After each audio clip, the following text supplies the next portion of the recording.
6.5. Inspecting a combination vehicle. Use the 7-step inspection procedure described in Section 2 to inspect your combination vehicle. There are more things to inspect on a combination vehicle than on a single vehicle. For example, tires, wheels, lights, reflectors, etc. However, there are also some new things to check. These are discussed below. 6.5.1. Additional things to check during a walk-around inspection. Do these checks in addition to those already listed in Section 2. Coupling system areas. Check fifth wheel lower.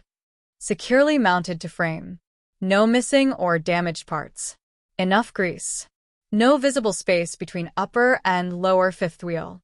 Locking jaws around the shank, not the head of kingpin. See Figure 6.16. Release arm properly seated and safety latch/lock engaged.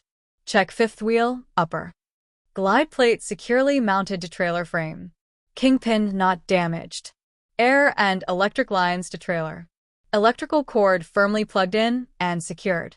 Air lines properly connected to glad hands, no air leaks, properly secured with enough slack for turns. All lines free from damage. Sliding fifth wheel. Slide not damaged or parts missing. Properly greased. All locking pins present and locked in place. If air powered, no air leaks. Check that fifth wheel is not so far forward that tractor frame will hit landing gear or the cab hit the trailer during turns. Landing gear. Fully raised, no missing parts, not bent or otherwise damaged.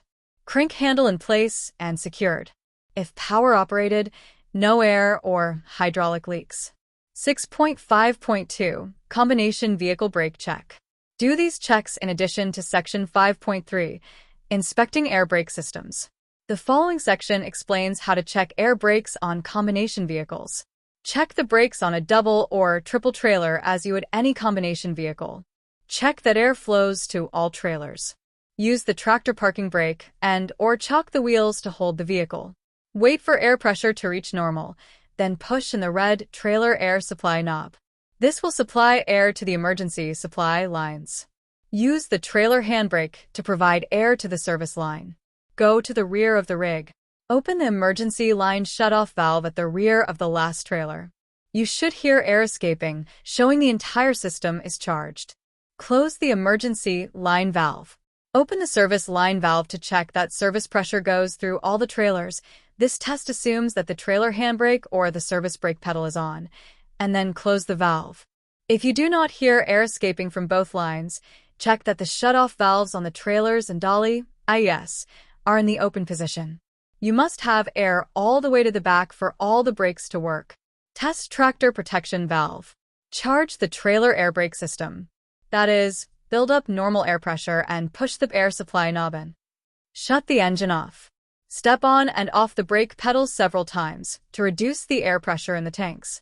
The trailer air supply control, also called the tractor protection valve control, should pop out or go from normal to emergency position when the air pressure falls into the pressure range specified by the manufacturer, usually within the range of 20 to 45 psi. If the tractor protection valve doesn't work right, an air hose or trailer brake leak could drain all the air from the tractor. This would cause the emergency brakes to come on, with possible loss of control. Test trailer emergency brakes. Check for normal air pressure, release the parking brakes, move the vehicle forward slowly, and apply trailer brakes with the hand control, trolley valve. If so equipped, you should feel the brakes come on. This tells you the trailer brakes are connected and working. The trailer brakes should be tested with the hand valve but controlled in normal operation with the foot pedal, which applies air to the service brakes at all wheels. Subsection 6.5 Test your knowledge. 1. Which shutoff valves should be open and which closed? 2. How can you test that air flows to all trailers? 3. How can you test the tractor protection valve? 4. How can you test the trailer emergency brakes? 5. How can you test the trailer service brakes? These questions may be on your test. If you can't answer all of them, reread subsection 6.5.